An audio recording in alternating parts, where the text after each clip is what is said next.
Operation of your mental picture. There is nothing unusual or mysterious in the idea of your pictured desire coming into material evidence. It is the working of a universal natural law.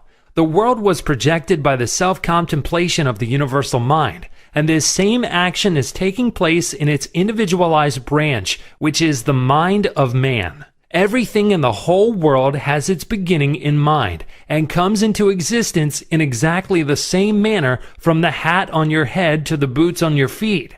All are projected thoughts solidified. Your personal advance in evolution depends upon your right use of the power of visualizing, and your use of it depends on whether you recognize that you, yourself, are a particular center through and in which the originating spirit is finding ever new expression with potentialities already existing within itself. This is evolution, this continual unfolding of existing though outwardly invisible things.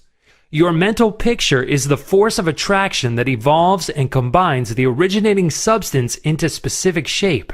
Your picture is the combining and evolving powerhouse, so to speak, through which the originating creative spirit expressed itself. Its creative action is limitless, without beginning and without end, and always progressive and orderly. It proceeds stage by stage, each stage being a necessary preparation for the one to follow.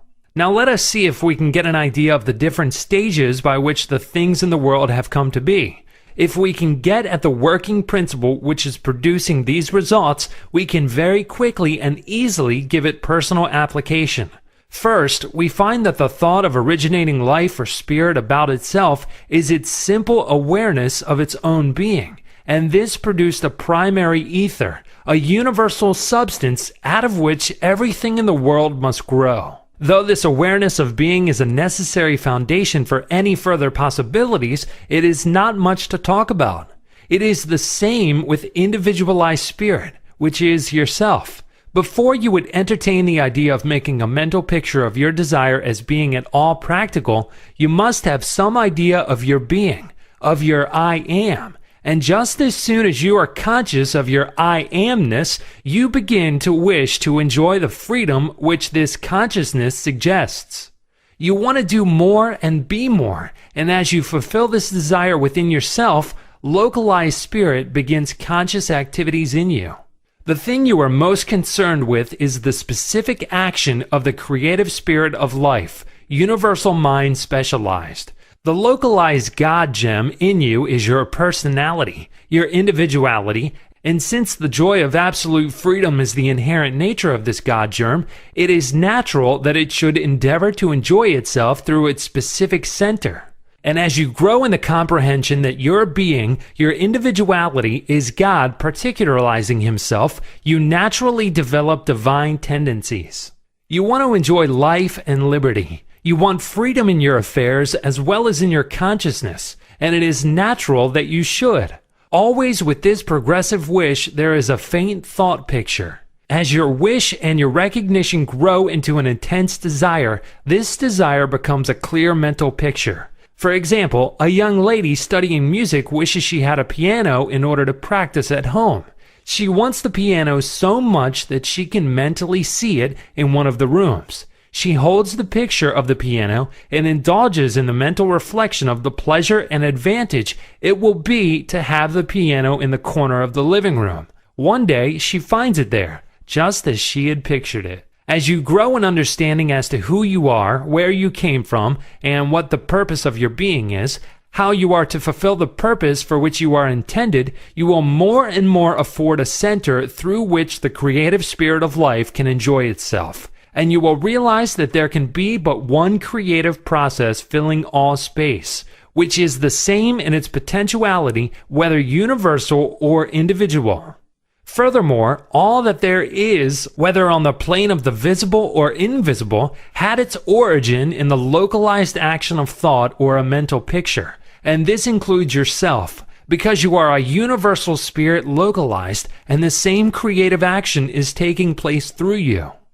Now you are no doubt asking yourself why there is so much sickness and misery in the world.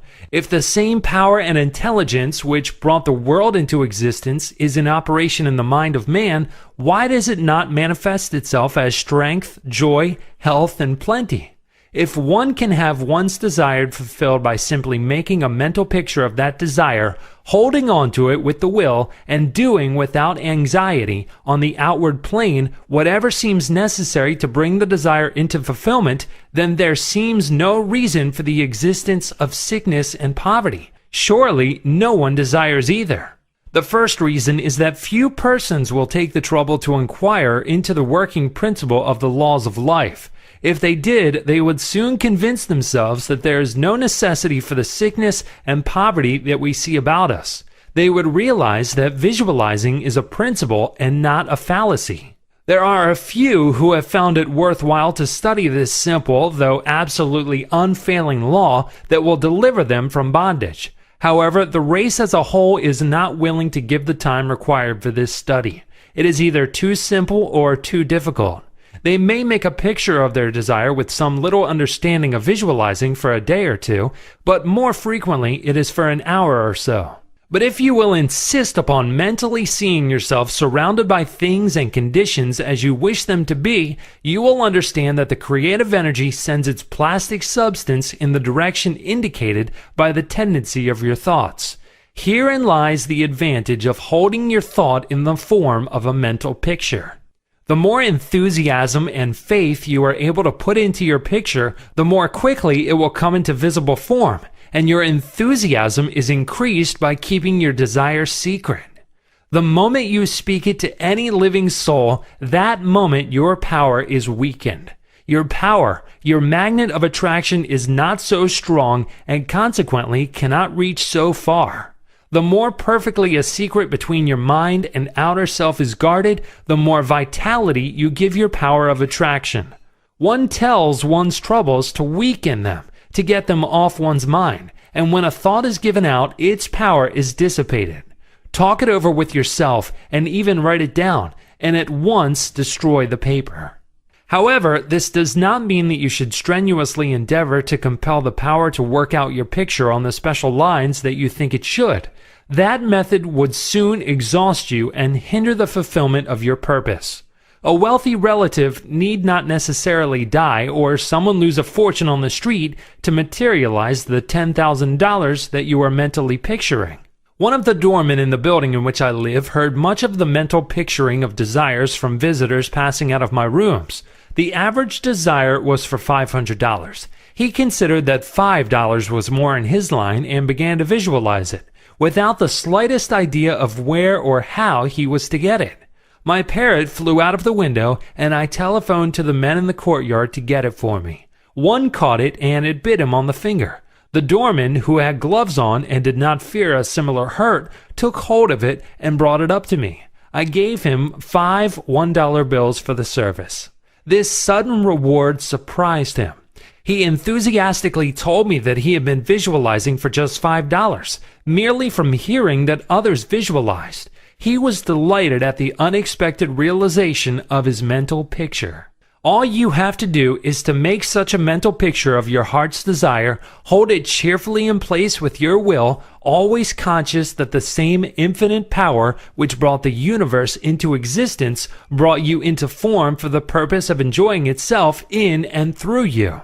And since it is all life, love, light, power, peace, beauty, and joy, and is the only creative power there is, the form it takes in and through you depends upon the direction given it by your thought indicator. In you, it is undifferentiated, waiting to take any direction given it as it passes through the instrument that it is made for the purpose of self-distribution. It is this power which enables you to transfer your thoughts from one form to another. The power to change your mind is the individualized universal power taking the initiative, giving direction to the fluent substance contained in every thought. It is the simplest thing in the world to give this highly sensitive plastic substance any form you will through visualizing. Anyone can do it with a small expenditure of effort. Once you really believe that your mind is a center through which the plastic substance of all there is in your world takes involuntary form, the only reason why your picture does not always materialize is because you have introduced something antagonistic to the fundamental principle. Very often this destructive element is caused by the frequency with which you change your pictures. After many such changes, you decide that your original desire is what you want after all. Upon this conclusion, you begin to wonder why, being your first picture, it hasn't materialized. The plastic substance with which you are mentally dealing is more sensitive than the most sensitive photographer's film. If, in taking a picture, you suddenly remembered you had already taken a picture of that same plate, you would not expect a perfect result of either picture. On the other hand, you may have taken 2 pictures on the same plate unconsciously. When the plate has been developed and the picture comes into physical view, you do not condemn the principle of photography, nor are you puzzled to understand why your picture has turned out so unsatisfactorily. You do not feel that it is impossible for you to obtain a good, clear picture of the subject in question. You know that you can do so by simply starting at the beginning, putting in a new plate, and determining to be more careful while taking your picture next time. These lines followed out, you are sure of a satisfactory result. If you will proceed in the same manner with your mental picture, doing your part in the correspondingly confident frame of mind, the result will be just as perfect. The laws of visualizing are as infallible as the laws governing photography. In fact, photography is the outcome of visualizing. Again, your results in visualizing and your desires may be imperfect or delayed through the misuse of this power, owing to the thought that the fulfillment of your desire is contingent upon certain persons or conditions. The originating principle is not in any way dependent upon any person, place, or thing. It has no past and knows no future. The law is that the originating creative principle of life is the universal here and everlasting now. It creates its own vehicles through which to operate. Therefore, past experience has no bearing upon your present picture. So do not try to obtain your desire through a channel that may not be natural for it, even though it may seem reasonable to you. Your feeling should be that the thing or the consciousness which you so much desire is normal and natural, a part of yourself, a form for your evolution. If you can do this, there is no power to prevent your enjoying the fulfillment of the picture you have in hand or any other.